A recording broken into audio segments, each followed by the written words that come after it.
오늘 어떻게 읽느냐라고 하는 제목으로 우리 말씀을 함께 나누려고 합니다.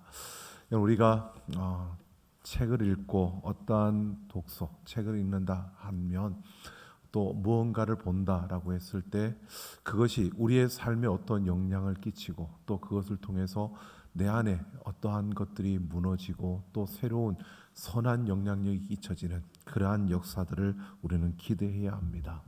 그래야 우리가 읽은 보람이 있고 본 보람이 있을 겁니다. 그런데 오늘 우리가 함께 볼 이 말씀은 잘 알고 있는 말씀 중에 또 하나이지만 오늘 성경에 대해서 참 잘 알고 있는 그러한 최고의 그러한 전문가라고 말하는 율법 교사가 등장을 합니다. 그는 성경을 잘 알았습니다. 어떻게 보면 그가 알고 있는 것은 성경의 글자들을 너무나 잘 암송했고 또 그것을 알았습니다. 이런 것과 같은 겁니다. 학생들이 공부를 하는데 교과서에 나오는 내용들을 다 알고 있습니다. 그걸 공부를 완전히 다 했습니다. 그런데 그걸 응용을 해서 문제를 내면 애들이 못 맞추는 겁니다. 왜 그럴까요? 교과서에 있는 그 지문을 가지고 교과서에 있는 것을 물어보면 아이들이 다 답을 맞춥니다. 그런데 그 아이들에게 조금만 응용해서 교과서가 아닌 우리의 삶에서 그 문제를 내면 삶의 이야기로 그것을 바꾸어서 문제를 내면 아이들이 맞추지를 못하는 겁니다. 왜? 그는 교과서의 내용을 다 암송해서 그걸 물어보면 답을 하는데 거기에서 조금만 응용을 하면 못 맞추는 것은 결국 그 아이들이 아는 걸까요? 모르는 걸까요? 그 내용을 모르는 겁니다. 아는 것 같은데 모르는 겁니다. 여러분, 이 율법 교사가 이런 모습입니다. 하나님의 말씀을 암송을 해서 하나님의 말씀을 너무나 잘 이야기를 합니다. 그런데 하나님 말씀을 모르는 겁니다. 자, 오늘 이가 하는 이야기들 보면 예수님께서 오늘 보면 이 율법 교사가 일어나서 예수님을 시험하려고 예수님께 묻고 있는 겁니다. 그는 하나님의 말씀을 가지고 예수님을 시험하는 이 부분은 결국 진리를 갈망하고 진리를 알고 싶고 진리를 듣고 싶은 이런 마음에 예수님께 질문을 하는 게 아니라 예수님을 공격하려고 예수님을 시험하려고 하는 이 모습을 보여줍니다. 즉 예수님의 그 사상이 잘못됐다는 것을 그것을 드러내어서 공경에 빠뜨리려고 그가 묻고 있는 겁니다. 여기에서 이미 그는 영적으로 교만한 상태에 빠져 있는 자기가 다 안다고 생각하는 이런 한 율법 교사임을 우리가 볼 수 있습니다. 자, 그가 예수님께 뭐라고 묻느냐 하면 내가 무엇을 하여야 영생을 얻으리까라고 이렇게 묻고 있습니다. 자, 영원한 생명을 얻는 것, 영생을 얻는데 무엇을 하여야 영생을 얻으리까라고 이렇게 묻고 있는 것은 그의 신앙의 근본적인 문제를 여기에서 우리에게 보여주고 있습니다.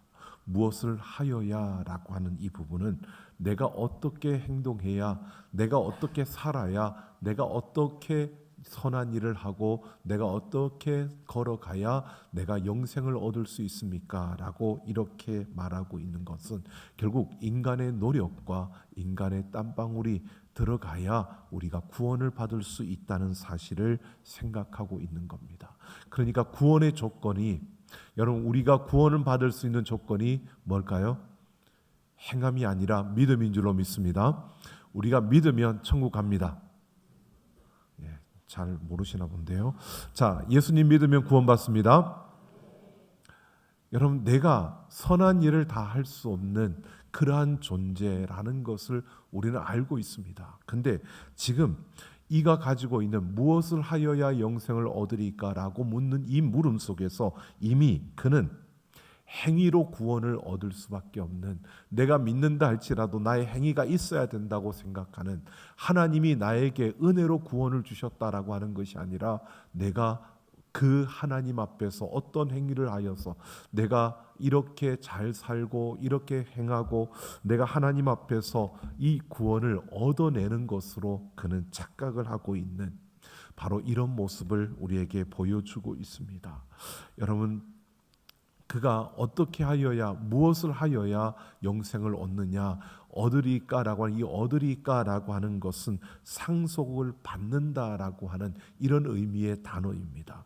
그러니까 내가 어떻게 열심히 노력하고 내가 어떻게 열심히 일을 했을 때 하나님이 나에게 그 나라를 주실 수 있느냐, 이렇게 말하고 있지만 실제로 하나님의 그 나라는 우리에게 우리의 행위를 보고 주시는 것이 아니라 우리에게 은혜로 주신 줄로 믿습니다. 그러니까 우리는 이 은혜로 받은 선물인데, 영생은 은혜로 받는 것인데, 그래서 하나님의 은혜로 우리에게 주어지는 것인데, 지금 이 율법 교사는 그것을 잘 모르고 알지 못하고 그저 그는 바로 이렇게 무엇을 하여야 영생을 얻느냐라고 묻고 있는 겁니다. 여러분, 이렇게 한번 보십시오. 너무 극단적일 수도 있지만 여러분, 우리가 11조를 하지 않으면 천국 갈 수 없을까요? 예, 목사님 또 왜 이런 말을 하나? 그렇죠? 우리가 직분은 안 드릴 겁니다. 교회에서 직분은 못 드립니다. 그런데 여러분, 내가 11조 안 한다고 해서 지옥 가는 건 아닙니다. 내가 이 하나님의 은혜로 구원을 받는 거지, 내가 헌금한다고, 내가 어떤 봉사한다고 구원을 받는 것은 아닙니다. 그런데 헌금을 하고 구원을, 우리가 봉사를 하는 것은 결국 구원받은 자로서 그 은혜가 너무 감사하고 그 은혜가 너무 크게 느껴지고 내가 받은 그 은혜가 너무나 나에게는 가분하다고 느껴지기 때문에 우리는 우리의 것으로 하나님 말씀대로 살아가려고 우리가 하나님 앞에 헌금도 하고 또 봉사도 하고 섬기고 있는 겁니다. 이거를 우리가 바르게 알아야 되는데, 또 내가 구원으로 은혜로 구원을 받았으니까 뭐 11조 안 해도 되고 헌금 생활 안 해도 되고 그냥 그러면 섬기는 것도 대충 하면 되겠네. 그래도 될 것 같아요. 그래도 천국은 갈 수 있을 것 같습니다. 그런데 문제는 정말 그 은혜를 받았느냐라는 겁니다. 은혜를 받았다면, 그 은혜의 가치를 안다면, 그 은혜의 가치를 내가 볼 수 있다면 그렇게 살 수는 없다는 거죠. 이게 좀 애매한 부분이지만 우리가 잘 보셔야 됩니다. 내가 정말 하나님의 그 구원의 은혜를 내가 알고 그 구원의 은혜의 가치를 내가 안다면 여러분, 우리는 헌신할 수밖에 없고요. 우리는 희생할 수밖에 없고요. 사랑할 수밖에 없는 겁니다. 근데 나에게서 헌신과 희생과 사랑이 나타나지 않고 계속적인 이기적인 내 모습이 드러나는 것은 결국 우리가 은혜로 구원을 받았는가라고 하는 이 부분에 있어서 우리는 잘 모르는 상태에 있는 겁니다. 여러분, 우리가 진정으로 구원을 받은 그 은혜를 아는 자라면 달라져야 합니다. 오늘 보십시오. 이 율법 교사가요, 자, 이렇게 무엇을 하여야 영생을 얻습니까? 라고 묻는데 예수님께서 정답을 주시는 대신에 그의 폐부를 찌르는 질문으로 되받아치십니다. 26절을 보면 율법에 무엇이라 기록되었으며 내가 어떻게 읽느냐라고 말하고 있습니다. 율법에 무엇이라고 기록되었으며, 지식을 묻는 겁니다. 내가 그 율법에 어떻게 말하고 있는지 아느냐라고 묻는 거고요. 내가 어떻게 읽느냐, 그 지식에 대해서 너는 어떻게 읽느냐라고 하는 것은 어떻게 해석하고 네가 어떻게 행동하느냐, 거기에 대해서 내가 어떤 태도를 가지고 있느냐라고 묻는 겁니다. 자, 보십시오. 지식에 대해서는 이가 말하고 있습니다.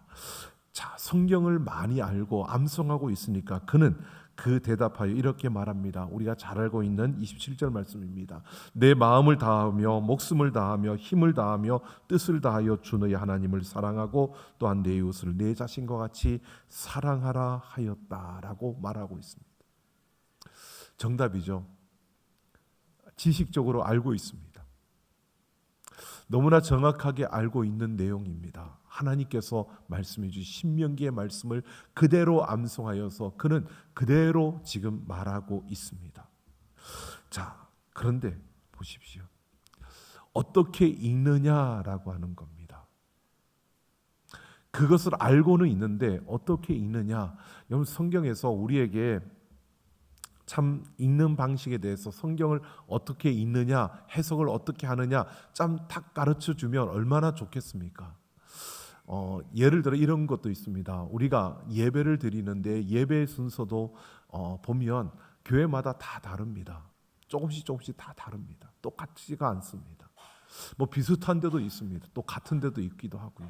근데 예배의 그런 순서가 다 다른 것을 볼 때 우리가 생각하면 그렇죠. 성경에는 예배에 대해서 예배가 어떻게 해야 된다는 걸 말씀하지만 예배 순서에 이거는 넣어야 된다, 이렇게 해야 된다 그렇게 말하는 것은 없습니다.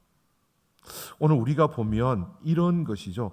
원칙적인 것은 예배 성경이 우리에게 말씀해 주고 있는데 그런데 우리에게 그 원칙적인 것을 가지고 우리가 사용하는 데 있어서 우리에게 그 자유를 주고 있는 것을 보게 됩니다. 그러니까 세밀하게 알려주는 게 아니라 우리가 그 원칙적인 것을 알고 우리가 설 수 있도록 말해주고 있는 겁니다. 때로는 그렇게 생각할 때가 있습니다.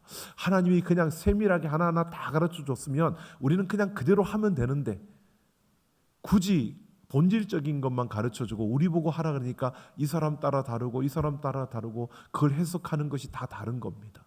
그 태도가 달라지는 겁니다. 본질을 보면서 그것을 해석해내는 우리의 모습이 다르기 때문입니다. 결국 하나님은 우리를 로봇으로 만들지는 않으신 겁니다. 프로그램을 딱 해가지고 로봇가 그 프로그램에 따라서 움직이도록 그렇게 우리를 만드신 것이 아닙니다. 우리를 하나님께서 만드실 때는 그렇게 만들지 않고 하나님께서 우리에게 자유의 의지를 주셨습니다. 우리에게 생각할 수 있는 능력을 주신 겁니다. 그리고 그 능력으로 우리가 본질을 따라서 거기에 따라 내가 반응하고 그것을 해석하고 거기에 따라 내가 태도를 가지고 어떤 태도를 취할 것인가를 우리가 선택할 수 있는 그런 자유를 우리에게 주신 겁니다. 그 자유를 주실 때 그냥 자유를 주신 게 아니라 그걸 우리가 해석할 수 있는 능력과 그것을 보고 우리가 어떻게 반응할지를 우리가 해석해낼 수 있는 능력을 생각할 수 있는 능력을 우리에게 주신 겁니다. 지금 예수님께서 그에게 율법이 무엇이라고 말하고 있고 너는 그것을 어떻게 읽느냐라고 그의 태도를 묻고 있는 겁니다. 하나님의 말씀 앞에서 그 본질적인 그 말씀 앞에서 그는 그 말씀을 어떻게 읽는지를 예수님이 묻고 있는 겁니다. 그가 어떻게 읽을까? 예수님 보십시오. 그가 말할 때 내 대답이 옳도다. 이를 행하라. 그러면 살리라. 여러분 이 말은 우리가 그냥 보면 그가 말한 이 신명기 말씀을 그대로 읽은 것이 맞다 인정하고 그 다음에 그렇게 살면 너는 그렇게 행하면 그러면 살리라라고 이렇게 말하는 것은요. 어떻게 볼까?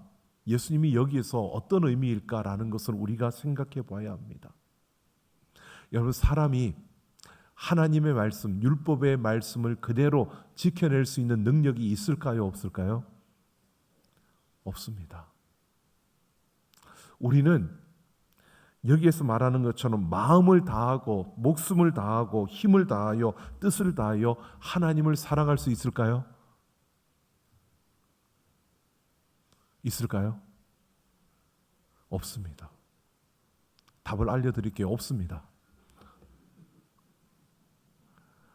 있다고 생각하신 분들 죄송하지만 조금만 기다려 보십시오.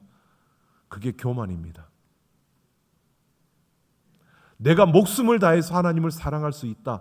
정말 그럴 수 있을까요? 내 힘을 다하여 하나님을 사랑할 수 있다. 그럴 수 있을까요? 죄송하지만 우리는 그런 능력이 없는 자들입니다. 우리는 그러한 능력을 잃어버린 자들입니다. 우리의 온 힘을 다해서 하나님을 사랑할 수 있느냐? 아니라는 겁니다.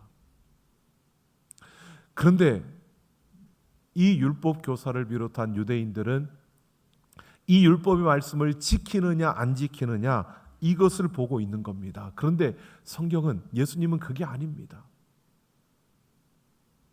우리는 그렇게 지킬 수 없는 그러한 존재인데 이들은 지켰느냐 안 지켰냐를 보는 겁니다. 예수님은 우리가 그걸 지킬 수 있는 능력이 없다는 것을 아시는 분입니다. 그래서 수고하고 무거운 짐진 자들아 다 내게로 오라고 말씀하시는 겁니다. 그냥 단순히 와서 쉬라 이렇게 말하는 것이 아닙니다. 율법의 그 무거운 멍에를 우리가 짊어질 수 없는데 그것 짊어지고 그것 때문에 숨막히듯이 그렇게 허덕이게 만드는, 죄책감에 찌들어 그 죄책감에 힘겨워하게 만드는 이런 율법의 그러한 힘들, 바로 그것을 말하고 있는 겁니다. 여러분, 예수님께서 너희가 어떻게 읽느냐라고 이렇게 말하는 것, 그 태도와 자세, 어떤 자세와 어떤 태도로 읽느냐, 여러분 바로 이것은 우리에게 이렇게 말하고 있는 겁니다. 우리는 그 율법의 말씀을 지킬 수 없는, 그 말씀대로 살 수 없는 그러한 연약한 존재, 그러한 자임을 인정하고 은혜 아니면 살아갈 수 없는 자이고 은혜로 살아갈 수밖에 없는 자라는 것을 우리가 인정하고 나는 은혜 안에 있는 자입니다라는 것을 우리가 받아들일 수 있는 이런 태도, 이런 자세가 우리에게 있어야 하는데 지금 이 율법 교사는 그런 자세, 그런 태도가 아닌 겁니다. 그러니까 예수님께서 이를 행하라 그러면 살리라라고 하는 것은 이 반어법적인 그러한 의미입니다. 어떤 의미라고요? 이것은 너는 그렇게 살면 살 수 있는데, 그렇게 행하면 살 수 있는데 너는 그런 만한 능력이 없는 자라는 것을 말해주고 있는 겁니다. 그런데 그가 자기가 그 다음 절에 29절을 보면 자기를 옳게 보이려고 예수님께 그렇게 묻고 있는 겁니다. 그러면 내 이웃이 누구니까? 나는, 그가 말하는 말이 이겁니다. 내 이웃을 내 몸과 같이 살아, 그 바로 내 이웃을 내 자신과 같이 사랑하라 했다는 이 말씀을 가지고 그가 예수님께 자신 있게 이렇게 행하면 너는 살 수 있다. 그러니까 기본적으로 이렇게 말하는 겁니다. 나는 하나님을 마음을 다하고 힘을 다하고 온 정성을 다해서 하나님을 사랑하고 있고 그리고 내 이웃을 사랑하고 있다는 것을 드러내기 위해서 그가 뭐라고 하느냐? 내 이웃이 누구니까? 라고 예수님께 묻는 겁니다. 그러니까 내가 은혜로, 나는 그럴 자격도 그럴 만한 힘도 능력도 없는 존재라서 은혜로 내가 구원받은, 은혜로 내가 살 수밖에 없는 자인데 그런 자세, 그런 태도로 이 말씀을 읽으면 결국 어떻게 되느냐? 나는 그렇게 할 수 없는, 바로 그런 이웃을 내 몸과 같이 내 자신과 같이 사랑할 수 없는 그런 연약한 자임을 고백하고 그 앞에 무릎을 꿇어야 되는데 나는 그럴 만한 능력을 가진 자가 아니라고 그가 엎드려야 되는데 그는 오히려 자기를 잘났다고 자랑하기 위해서 그는 내 이웃이 누구냐고 묻는 겁니다. 여러분, 내 이웃이 누구냐라고 묻는 이것을 보십시오. 이웃은 항상 내 편에서 내 중심으로 이웃이 정해지는 게 아닙니다. 여러분, 우리가 용서라고 하는 것도 그런 거죠. 용서를 생각해 보면 용서를 받을 사람과 용서하는 사람, 용서를 해야 되는 입장에 있는 그 사람을 보면 여러분, 용서는 누가 하는 겁니까? 용서를 받을 사람이 하는 겁니까? 용서를 해야 될 쪽에서 하는 겁니까?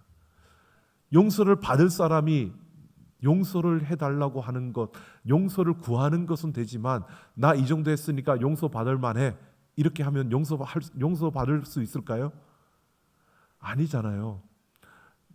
나는 이 정도 나는 이렇게 잘못했는데 그가 그냥 계속해서 용서를 구할 수 있는 것은 그가 할 수 있는 일이지만 내가 몇 년 동안을 이렇게 용서를 구했고 내가 이 용서를 구하기 위해서 얼마나 많은 애를 썼고 내가 용서를 구하기 위해서 내 앞에서 무릎을 몇 번이나 꿇었는데 그러면 이 정도면 용서해야지, 이 정도면 다 용서할 수 있어야 되는 거야, 이렇게 말하면 말이 될까요? 여러분, 몇백 번 무릎을 꿇었더라도 그 상대가 용서해야 용서받는 거지, 상대가 용서하지 않는데 내가 100번 무릎을 꿇었다고 나는 용서받을 만한 자격이 있다라고 생각하는 것은 이거는 착각인 거죠. 이웃도 마찬가지입니다. 내가 내 이웃을 내 중심으로 내 이웃을 정하는 게 아니라 여러분 그것은 그 상대에 의해서 내 이웃이 정해지는 겁니다. 여러분 생각해 보십시오. 지금 이가 말하고 있는 게 이런 의미입니다. 내 이웃이 누구니까라고 하는 것은 이 율법 교사는 어떻게 사랑합니까? 사랑하죠. 이웃을 사랑합니다. 같은 유대인들을 사랑합니다. 같이 사랑하는 내 마음에 드는 이들을 사랑합니다. 그들을 내 이웃이라고 생각하는 겁니다. 나와 함께 뜻을 같이 하고 같이 걸어가는 이들을 내 이웃이라고 생각하니까 그들을 사랑하는 겁니다. 내가 무언가를 한다고 했을 때 힘을 합해주고 또 그렇게 같이 함께 해주고 그러니까 그들은 내 이웃이라고 생각하고 내가 사랑하는 겁니다. 맞습니다. 그가 내 이웃은 내 이웃이 누구니까 라고 하는 것은 나는 나와 함께하는 사람들, 나와 함께 걸어가는 이 길에 있는 모든 사람들을 나는 사랑합니다. 맞습니다. 그런데 이건요, 허들을 낮추고 뛰는 것과 같은 겁니다. 여러분, 우리가 육상 선수가 허들 경기를 할 때 허들이 꽤 높더라고요. 근데 그거를 뛰어넘으려고 하니까 너무 힘드니까 여러분 어떻게든 내가 이기고 싶으니까 허들 높이를 낮춰가지고 뛰어넘기 쉽게 낮춰놓고 그렇게 뛰어가는 겁니다. 결국 이들은 지금 이렇게 하고 있는 겁니다. 그 허들의 높이는 높은데 그걸 맞추려고 하니까 힘들고 그러니까 내 높이에 맞춰서 허들을 낮춰놓고 달리는 것 같은 이런 모습을 하고 있는 겁니다.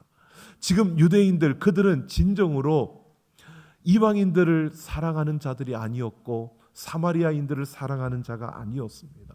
그래서 예수님이 지금 우리가 잘 알고 있는 선한 사마리아 사람의 그 비유를 하고 있는 겁니다. 여러분 이 비유를 우리가 한번 잘 생각해 보십시오. 선한 사마리아인의 비유를 통해서 예수님께서 마지막에 묻지요. 누가 강도 만난 자의 이웃이냐라고 묻습니다. 선한 사마리아 사람의 이웃이 누구냐라고 묻지 않고요. 누가 강도 만난 사람의 이웃이냐라고 묻고 있습니다. 여러분 우리가 이 부분을 보셔야 됩니다. 이 선한 사마리아인의 비유를 쭉 하면 그냥 일반적으로 우리가 알고 있는 것처럼 이것은 유대인들이 정말 구원받지 못한 자로 여기는 사마리아 사람 그가 오히려 강도 만난 자의 이웃이 되어주는 이런 이야기입니다. 그런데 좀 더 이거를 깊이 들여다보면 이런 겁니다. 여러분 우리는 하나님을 사랑할 수도 없고 우리는 뭔가를 이룰 수도 없고 우리는 부족한 자들입니다. 우리는 죄인들입니다. 우리가 여러분 강도 만난 자인 겁니다. 우리의 이웃이 누구일까? 여러분 보십시오. 우리가 강도 만난 자인데 우리의 이웃이 누구일까요? 여러분 레위인도 그리고 그 제사장도 그냥 지나가죠. 우리가 그냥 레위인들 제사장들 얼마나 바쁘면 그럴까 뭐 이렇게 하지만 여러분 유대인들이 볼 때 레위인과 제사장은 어느 정도냐? 저들은 하나님과 같은 존재입니다. 저들은 법이 없어도 살 수 있는 그런 사람들이 레위인이고 그 제사장이었습니다. 그러니까 그들을 대신해서 하나님 앞에 서서 그들을 대신하여 하나님 앞에 제사를 드려주는 아주 거룩한 자들, 그러한 이들이 제사장입니다. 그런데 제사장도 그냥 지나갔잖아요. 바로 그 거룩한 자도 역시 사람이기 때문에 완전할 수 없고 완벽할 수 없고 그 강도 만난 자의 이웃이 될 수 없다는 것을 말해주고 있는 겁니다. 이 강도 만난 자의 이웃이 누가 됐습니까? 선한 사마리아 사람이요. 말로 우리가 선한 사마리아 사람이 나오지만 이것은 바로 예수 그리스도를 말하고 있는 겁니다. 여러분 우리의 이웃은 누구일까요? 우리의 구원자가 되신 예수님밖에 없습니다. 나를 구원해 주실 분은 예수 그리스도밖에 없는 겁니다. 강도 만난 자의 이웃은 오직 예수님밖에 없는 겁니다. 강도 만난 자를 치유하고 보살펴주고 그리고 마지막 떠날 때 그가 완전히 나아질 수 있도록 그 돈이 더 들어간다면 그것까지 미래까지 책임져 주고 있는 그 다음까지 보상해 주고 있는 바로 그 구원자 예수 그리스도밖에 없는 겁니다. 오늘 예수님은 우리에게 이렇게 말해주고 있는 겁니다. 여러분 우리는 부족한 자들입니다. 연약한 자들입니다. 하나님 말씀대로 살기도 어렵고 우리는 진정 우리의 모습이 완전히 변화되어지는 주님 다시 오시는 그날, 우리가 영원한 그 나라에 들어가기 전까지는 이 땅을 사는 우리들의 모습은 언제나 부족할 수밖에 없고 연약할 수밖에 없는 겁니다. 우리가 뭔가를 했다라고 나는 뭔가 됐다라고 착각하면 안 됩니다. 그거는 교만입니다. 우리는 언제나 은혜로 살아가는 자들이고 은혜 안에 있는 자들입니다. 그런 우리의 이웃이 되어준 자가 바로 예수 그리스도밖에 없다는 겁니다. 우리의 이웃은, 우리는 강도 만난 자들이고 우리의 이웃은 예수님이십니다. 오늘 우리는 바로 이것을 우리가 잊어서는 안 될 것입니다. 지금 예수님은 이렇게 말해주고 있는 겁니다. 지금 한 율법 교사가 와서 잘못된 그러한 오해의 교리, 그 구원의 잘못된 그 개념을 가지고 와서 그가 또 오해하는 그 잘못된 태도로 그가 예수님 앞에 섰을 때 예수님께서는 그것을 지금 바로 잡아주면서 이렇게 말씀하고 있는 겁니다. 우리는 은혜로 구원받은 자이고 우리는 은혜 없이는 살 수 없는 자들, 우리와 함께하는 이들을 아무리 둘러봐도 그들이 내 곁을 지나가도 그들은 나를 구원할 만한, 나를 보살펴 줄 만한 그러한 존재가 아닌 나와 똑같이 강도 만난 자와 똑같은 그런 은혜가 필요한 사람들, 은혜가 있어야 할 사람들이라는 겁니다. 오직 나의 그 이웃은 예수 그리스도밖에 없다는 사실을 오늘 우리는 이것을 보게 됩니다. 오늘 그래서 우리의 삶의 자리에서 우리는 이런 자세, 이런 태도로 우리는 살아가야 합니다. 여러분, 내가 은혜로 살았고 은혜로 살아간다는 것은 나를 통해서 누군가에게 그 은혜가 필요하고 이 은혜는 또 흘러가야 하는 겁니다. 여러분, 우리가 섬김의 이 걸음을 걸어가는 것, 그것은 여러분, 내가 섬길 수 있는 자리에 서는 것은 내가 은혜로 살았고 은혜로 살고 있다는 것을 우리가 인정할 때, 받아들일 때 우리가 섬길 수 있는 겁니다. 여러분, 내가 뭔가 잘났다고 생각하면, 내가 내 안에 조그마한 교만과 자만함이 찾아들면 그 사람의 섬김과 그 헌신과 희생의 모습은 달라집니다. 그 모습이 다르게 됩니다. 오늘 우리는 이것을 보아야 됩니다. 내가 예수 그리스도로 말미암아 은혜를 입은 자이고 나는 강도 만난 자로서 이 세상을 살아가고 있는 자입니다. 나의 구원자가 되신 나의 이웃은 예수 그리스도밖에 없다는 사실을 우리가 기억하고요. 나와 함께하는 사람들에게 여러분 기대하지 마십시오. 여러분과 함께 걷는 그 사람들에게 너무 큰 거 기대하지 마십시오. 그냥 어느 정도 나올 겁니다. 그는 은혜를 아는 만큼 여러분에게 그 은혜가 흘러오는 정도일 겁니다. 그러나 너무 큰 기대는 하지 마십시오. 그게 우리의 모습입니다. 우리는 강도 만난 자로서 이 땅을 살아가면서 우리는 오직 예수 그리스도에게 우리의 소망이 있고 우리의 이웃은 예수 그리스도라는 사실을 잊지 않고 이 한 주간을 살아가는 우리 모두가 되기를 예수님의 이름으로 축원합니다.